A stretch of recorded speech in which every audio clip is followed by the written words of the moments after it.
कर तुम मकर तुम अन्यथा कर तुम समर्थ ही, वो ईश्वर समर्थ है। इसी कारण कभी भी भगवान बनने का प्रयास मत कीजिए।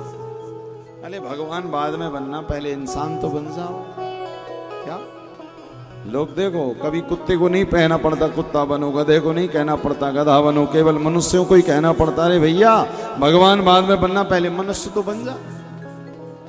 तो आज भगवान के 16,108 विवाह हुए। भगवान सुखदेव गुरुदेव कहते हैं राजन, ठाकुर जी के एक मित्र हैं जिनका नाम है सुदामा। उसकी कथा आ रही है कि कृष्णस्यासीत् सखा कश्चिद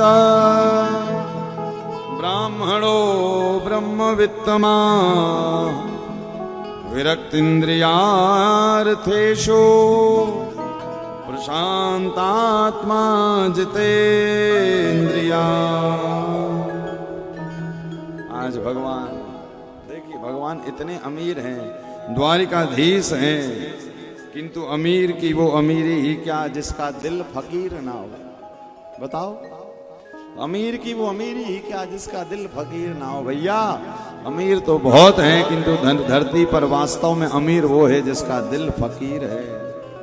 और वो फकीरी की वो फकीरी ही क्या जिसका दिल अमीर ना हो। क्या कितनी बढ़िया बात है। अमीर वो अमीर ही क्या जिसका दिल फकीर ना हो, और फकीर वो फकीर ही क्या जिसका दिल अमीर ना हो। हमारे द्वारिकाधीश ऐसे ही अमीर है। क्या है तो द्वारिका के राजा, किंतु कोई सुदामा जैसा भक्त आ जाए तो उस भक्त के लिए भी फकीर बन जाते। चल पड़ा वो, कहते हैं सुदामा तो सबको पता है कितने गरीब थे। कहते सुदामा के यहां 2 वक्त की रोटी भी नहीं थी। सुशीला से लोग पूछते तूने भोजन कर लिया, तो क्या कह देती आज हमारे घर में एकादशी है। किंतु धन्य है सुदामा जिसके अंदर भाव था कि शक्रदेव प्रपन्नाय तवास्मीति चयाचते। हे प्रभु खाने देगा तो तू देगा, भूखा रख रहा है तो तू रख रहा है, हम तेरी शरण में। बच्चों के कहते सुदामा जी के बच्चों के पेट में कितने दिनों से अन्न का दाना नहीं गया, हड्डियां दिखाई देने लगी। उसके बाद भी सुदामा कह रहे सब हरि की इच्छा से हो रहा। सुशीला कहती 1 माह 2 पक्ष में 2 एकादशी होए, पर ठाकुर तेरी कृपा से मेरे घर में नित्य एकादशी। खाने को नहीं है तो कह दिया एकादशी। तो सुदामा बहुत गरीब ब्राह्मण है। अब सुदामा को अपनी गरीबी पर दया नहीं आई, द्वारिकाधीश को सुदामा की गरीबी देखकर दया आ गई। मैंने कहा ना वो अमीर अमीर ही क्या जिसका दिल फकीर ना हो। कहने का अभिप्राय तुम्हारे पास भले करोड़ों रुपया होगा, किंतु वो रुपया किसी काम का नहीं यदि किसी दुखी व्यक्ति का दुख देखकर तुम्हारे अंदर से करुणा के भाव ना जागे, तुम्हारा हृदय द्रवित ना हो, तुम्हारे आंखों से आंसू ना आए। दुनिया में सबसे बड़ा संत वही है जो किसी के दुख को देखकर रो देता है, और दुनिया में सबसे बड़ा दानव वही है जो किसी के दूसरे के दुख में सम्मिलित नहीं होता।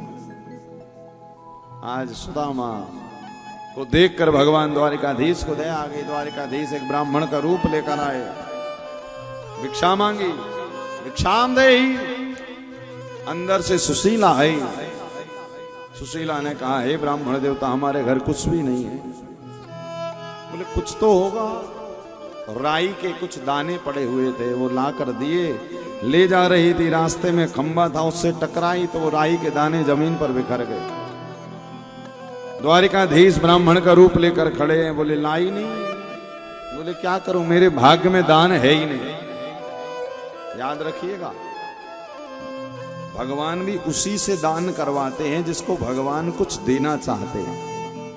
और आपके जीवन में यदि दान की प्रवृत्ति है, इसका मतलब समझ जाओ ठाकुर जी तुम्हें कुछ देने वाले हैं। और थोड़ा मोड़ा नहीं देंगे, बहुत देंगे, इतना देंगे कि तुम संभाल नहीं पाओगे। आज सुशीला लेकर आई तो कहा चल कुछ नहीं तो पानी पिला दे। अब वो पानी लेने गई सुशीला, जब ला रही थी तो राई के दानों पर पैर पड़ा, पैर फिसला, वो मिट्टी का पात्र भी टूट गया। रोने लगी। बोले नाथ क्षमा कर दीजिए, आपने खाने मांगा मैं खाने नहीं दे पाई, आपने पानी मांगा मैं पानी नहीं दे पाई, शायद मेरे भाग्य में दान है ही नहीं। तो जो ब्राह्मण देवता खड़े थे, द्वारिकाधीश का रूप था, बोले चल अच्छा कुछ नहीं तो एक वचन दे सकती है क्या? बोले तेरे पति के मित्र हैं द्वारिकाधीश, तो अपने पति को उनसे मिलने भेज सकती, ये वचन तो दे सकती। कहाँ ये वचन, बाधा रहा। वापस आई सुशीला, अपने पति सुदामा जी से कहा जाओ द्वारिकाधीश तुम्हारे मित्र हैं, कुछ मांग कर क्यों नहीं ले आते? अरे जाऊं भी तो मांगने जाऊं, तू कहे तो मिलने जा सकता हूं, किंतु मिलने के लिए कुछ पदार्थ चाहिए और हमारे घर में तो कुछ है ही नहीं। तो भागवत में लिखा है चैल याचित्वा चतुरो मुष्टीन विप्रान पृथक तंदुलान चैल खंडेन तान बधवा। एक फटे हुए कपड़े को कई जगह से सिला और उसमें याचित्वा चतुरो मुष्टीन विप्रान पृथक तंदुलान, अलग अलग चावल लेकर आ गई। 4 जगह से मांग कर, कोई चावल छोटा है, मोटा है, पतला है। एक घर से क्यों नहीं मांगा? बोले यदि एक घर से मांगती तो भगवान द्वारिकाधीश सोचते चलो कम से कम खाने को तो है, किंतु कई जगह से थोड़ा थोड़ा मांगा कि हम हे द्वारिकाधीश तुम्हें दे भी रहे तो भिक्षा मांग कर लाएं, फिर दे रहे। सब दान की सबसे बड़ी, जो दान के जो सबसे बड़ा पद है या दान की जो सबसे बड़ी परिभाषा वो यही है कि किसी के पास होता है तो नहीं देता। और आज एक सुदामा है कि मांग कर दान करने जा रहा भगवान को। धन्य है सुदामा, जो होने पर दे वो दानी, जो ना होने पर भी मांग कर दे बोले वो दाता। दाता यानी भगवान। ऐसा दानी जो मांग कर दे रहा है वो दाता है, वो दान का महादान कहा जाता है। जैसे आप लोग हमारे ट्रस्ट को जब दान करते हैं तो आपने हमें दिया दान और हमने भी उसको आगे बढ़ा दिया तो वो हो गया महादान। दान का दान यानी महादान। आज सुदामा जी को 4 मुट्ठी चावल दिए सुशीला ने और पोटली बनाकर चल पड़े। चले श्याम सुंदर से मिलने सुदामा, हरे कृष्ण हरे कृष्ण राम। चलते हुए पहुंच गए द्वारिका। पूछ रहे भैया इस नगरी का नाम क्या है? बोले या नगरी को नाम बाबा द्वारिका। अच्छा, तो सुदामा जी बचपन में अपने मित्र को क्या कहते थे? कनुआ। बोले भैया यहाँ के राजा कनुआ कहाँ रहते हैं? तो लोगों ने कहा यहाँ के राजा को नाम कनुआ बनुआ नाय, यहाँ के राजा को नाम श्री श्री श्री 1008 श्री कृष्णचंद्र जी महाराज। सुदामा ने कहा अच्छा बड़ा हो गया तो नाम भी बड़ा कर लिया।